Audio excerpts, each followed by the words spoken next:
물 들어왔을 때 놓아줘야 한다는 말처럼 조금 적극적으로 한번 다가보는 거예요. 그래야 여러분의 진심을 전달을 할 수 있잖아요.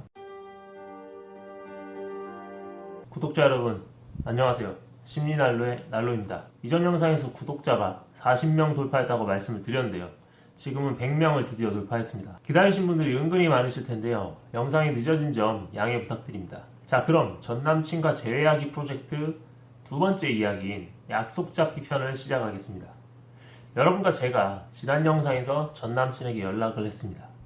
연락 방법 아주 간단했죠. 아마 너무 간단해서 별 감흥이 없으셨을 거라고 생각을 해요. 하지만 안정성이야말로 어찌 보면 여러분께서 가장 원하시는 것이 아닐까요? 즉 여러분은 전남친과 재회를 하고 싶긴 하지만 최후의 자존심까지 버리면서까지는 하고 싶지는 않으실 거예요. 일단 제 상담 방향은 안정을 추구하는 쪽으로 진행이 됩니다. 그럼 본격적으로 시작을 해볼게요. 전편에서 전남친에게 연락을 취하고 10번에서 11번 정도 대화하는 것을 1회차로 총 2-3번 정도 톡을 주고받으시라고 제안을 드렸어요. 그렇게 해보셨다면 아마 대부분의 경우 묘한 벽을 느끼셨을 거예요. 즉 그분과 대화를 하기까지는 성공을 했으나 막상 톡을 해보니 단답식 혹은 딱히 리액션이 없다 보니 어떻게 해야 되지? 라는 생각이 들었을 거예요. 동시에 그렇다고 그 남자분이 연락을 씹는 것도 아니고 왜 그럴까요? 그 이유는 제가 1편에서 해석까지 해드렸으니까 생략을 할게요.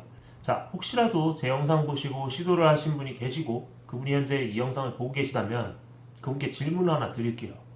남자분 반응이 구체적으로 어떻나요? 적대적이었나요? 아니면 사무적 혹은 그냥 무난했던가요? 잠시 영상을 멈추시고 생각을 해보세요. 첫 번째, 적대적이었던 경우 분명히 그 이유가 있을 거예요. 그렇죠? 그럼에도 연락을 무시하거나 연락하지 말라고 딱 잘라서 말하지 않는 그분, 왜 그럴까요? 저는 그분이 아직 여러분에게 마음이 있다 라고 말씀을 드리고 싶어요. 왜냐하면 마음이 뜨면 저렇게 화를 낼 의지도 별로 안 생깁니다. 일단은 연락하셨던 방법 그대로 드문드문 연락은 이어가세요. 일주일에 한 번 정도가 적당하겠네요. 그렇게 한 달 정도를 마음 편하게 연락을 하세요. 이미 공백기는 가지셨을 테니까요. 그럼 사람이 계속 화를 낼 수는 없기 때문에 누그러지는 단계가 오고 대화를 할 준비를 갖추는 순간이 와요. 그때 평소 그분이 좋아했던 음식이나 장소를 구실로 약속을 잡으세요. 약속을 잡으실 때도 그분의 행동 방향을 어느 정도 아시잖아요. 그러니까 예를 들어 그분이 주말은 쉰다 라고 한다면 적어도 월요일 내지 화요일에 미리 연락을 해서 금요일 저녁이나 토요일 저녁으로 약속을 잡은 거예요. 이건 어찌 보면 기본적인 거잖아요. 그렇죠? 근데 제가 이렇게 구태여 말씀을 드리는 이유는 상담을 하다 보면 재회만 집중을 하셔서 급발진하시는 분들이 계시거든요. 두 번째, 사무적 혹은 무난했던 경우. 아마 대부분의 분들이 이 경우에 해당하실 거예요. 이 경우에서는 명분과 구실을 한번 활용을 해볼게요. 하지만 첫 번째 경우를 설명드리면서 소개한 전공법으로 약속 잡기를 하실 수도 있어요. 모든 방법은 안정성을 추구하기 때문에 마이너스 되는 요소는 거의 없어요. 그러니 선택을 하시면 된다라는 거예요. 그럼 명분과 구실을 어떻게 만들까요? 우선 여러분이 맡긴 물건 혹은 두고 온 물건이 없는지 생각을 해보세요. 반대의 경우도 생각해 보시고요. 또한 그분과 겹치는 동선이 없었는지 혹은 근처에라도 방문할 명분이 없는지 한번 찾아보세요. 그렇게 생각을 하셔서 한두 가지 찾으셨다면 그걸 명분으로 잡고 약속을 잡는 거예요. 예를 들어 볼게요.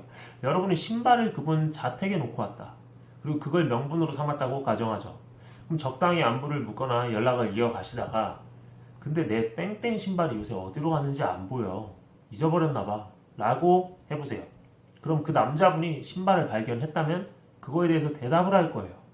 그때 그걸 받으면서 만나는 약속을 잡으시는 거예요. 즉 전공법과는 달리 명분을 하나 잡아서 넌지시 돌려서 이야기를 하는 거예요. 그래야 남자 입장에서도 자연스럽게 받아들이거든요. 물론 경우에 따라 다릅니다. 여러분이 그전부터 그분에게 계속 전화나 문자를 했었다면 이번에는 또 이렇게 핑계를 대네 라고 그분이 느낄 수도 있어요. 자, 여기까지 보셨다면 전반적으로 어떻게 약속을 잡아야 되는지 느낌을 잡으셨을 거예요. 특별한 건 없어요. 그리고 사실 특별한 방법을 필요로 하는 케이스도 드물어요. 물론 저렇게 해서 약속을 잡으려고 했는데 거절당할 수도 있어요. 그럼 또 거절을 어떻게 당했느냐에 따라서 대응이 조금씩 달라지기도 해요. 하지만 러프하게 말씀드리자면 남자분이 대놓고 너랑 안 만나 라고 하지 않는 이상 대부분 그날 약속이 있어 혹은 바쁜데 라고 말할 거예요.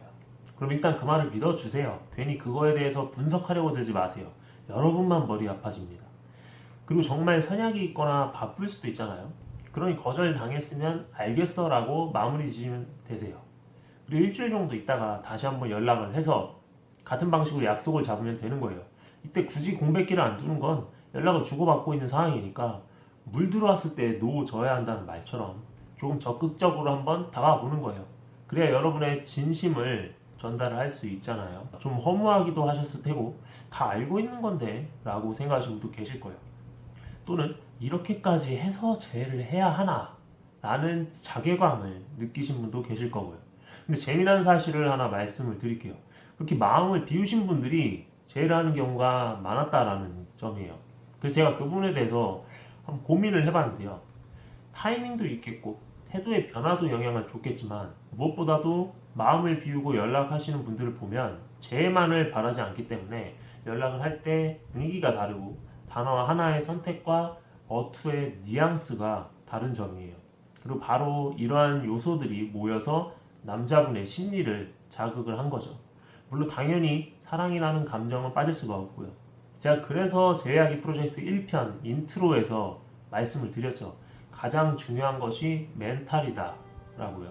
여러분 아마 보통의 연애를 하셨을 거예요. 그렇죠?